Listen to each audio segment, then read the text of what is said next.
Okay, this video is on loss and resiliency. I included in two of my annual study unit binders. I included in the holidays because it's part of the Tisha B'Av unit that we just did, and also in the psychology, self-knowledge units. Let's see. Okay. Loss and resiliency. Expect loss. There will be seasons of loss during your lifetime. Children need to understand this as well as adults. It's just part of life, part of a life cycle. Loss comes from many sources, and all of them include a degree of heartache. For many years, people said that there were 5 stages of grief that people moved through, but this theory has been being replaced. The original stages were denial, anger, bargaining, depression, and acceptance. People will grieve in their own ways in their own time. Components to grief or loss may also be experienced immediately or delayed indefinitely. At times, a sensory organ experience may trigger a wound that never healed properly in the past, and now you are mature and ready to work through the event and process it. A lot of times, whether that be part of a childhood or any time, it's a protective situation, and since we're homeschooling, the kids need to know that sometimes if things get overwhelming right now, it's okay to put it on the back burner, put it in timeout. You don't necessarily have to deal with it immediately right now. It can wait for an hour or a day or a week. Sometimes it's good and or necessary to wait for a little bit. And our minds and our bodies sometimes do that. The healthiest response is to read your own body and monitor your own body awareness. Next to the God that created you, you are your own best expert on you. Feelings. Feelings and emotions serve the purpose of giving us information. We need to be honest about them and manage them without letting them become the master over our lives. Feelings ebb and flow with intensity over time. Grieving is a personal, cyclical process that differs from person to person. Attempts to judge method, situational appropriateness, or speed are a deterrent. There is no right way to grieve, and all feelings are accepted as long as no harm is done to self or others. Anger, frustration, confusion, denial, avoidance, depression, adjusting, acceptance, release, and reinvesting in life are a typical basic pattern. Possible experience list.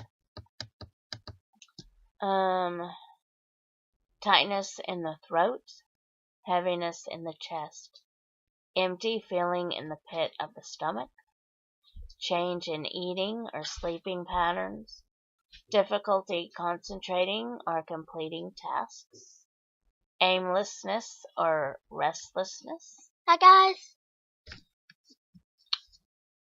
Recurring dreams about the subject, sense of loneliness and isolation, mood changes over slight things, selective memories and retelling, spontaneous crying, neglecting personal hygiene, health, or happiness, sympathy symptoms and mannerisms, anger and fear of abandonment or failure, guilt over surviving and incompleteness, avoiding discussions, and investing in escapism.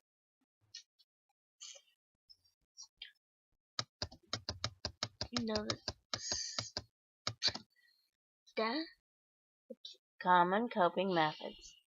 Seeking further resources and relevant information. Learn specific details in the here and now. Deny or minimize the seriousness of it. Find the humor or gesture it up. Positively rename the challenge.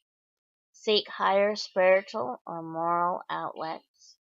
Establish or strengthen an emotional support base. Become physically or kinetically active. Increase a greater verbal intimacy level within your inner circle. Set concrete and manageable goals. All right. Resiliency. Resiliency is both the amount of life changes, stressors, and adversity one individual can handle without mentally breaking down, and also the ability to change the perceived negatives into positives at best, or at least accept those life changes. It is a process that promotes mental health and protects against risky behaviors. It used to be referred to as grit or fortitude. Healthy, positive relationships, an honest and authentic self-concept, clear communication skills, confidence in one's strengths and abilities, and ability to strategize and action plan are resiliency builders. A clear head with positive emotions aids in conflict resolution, decision-making, and problem-solving when facing adversity. Uncontrolled emotions and mental overload shuts down thoughts and inhibits movement. Steps to change. 1. Take stock. Be still in a personal time out to breathe, assess where you are, how and why you got to this point. 2. Empty the self.